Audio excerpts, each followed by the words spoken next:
कृपया ध्यान दीजिएगा, यह सूचना आप सबके लिए काफ़ी महत्वपूर्ण सूचना है। तो आपको हम बता देना चाहेंगे, जो रेलवे एनटीपीसी रिक्वायरमेंट का जो वैकेंसी आई है, वो लगभग साढ़े 11,000 वैकेंसी आई है।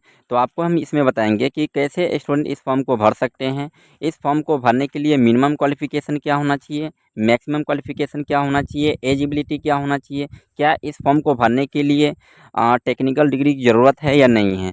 तो सबसे पहली बात हम बात कर रहे थे नोटिफिकेशन की। तो इसकी जो नोटिफिकेशन है ऑलरेडी हम लोग को पहले मिल चुकी है। तो रह गई एप्लीकेशन कब से स्टार्ट होगी। तो आपको बता देना चाहेंगे, जो इसकी जो एप्लीकेशन जो स्टार्ट होने जा रही है, वो 14 सितंबर से लेकर 19 सितंबर के बीच में जो है ना, इसकी एप्लीकेशन स्टार्ट हो जाएगी। एप्लीकेशन स्टार्ट करने का मतलब ये होता है कि आप 14 सितंबर के बाद इस फॉर्म को आप भरने के लिए आप तैयार हो जाएंगे, ठीक है। और इसकी जो अंतिम डेट होगा, कहे तो लास्ट जो इसकी डेट होगी वो 13 अक्टूबर ऐसे बताया गया है। हो सकता है तो इसकी लास्ट जो डेट है वो आगे भी बढ़ाई जा सकती है। तो उसके बाद हम बात कर लेते हैं कि कैसे स्टूडेंट इस फॉर्म को भर सकते हैं। तो ध्यान दीजिएगा, जो एनटीपीसी होता है वो 2 लेवल पे वैकेंसी आई है, ठीक है। एक होता है ग्रेजुएशन लेवल पे, एक होता है 12th लेवल पे। यदि आपका 12th फाइनल है तो आप इस फॉर्म को भर सकते हैं। यदि आपका ग्रेजुएशन भी फाइनल है तो इस फॉर्म को आप भर सकते हैं। रह गई बात कि क्या इसमें टेक्निकल डिग्री की ज़रूरत है या नहीं है।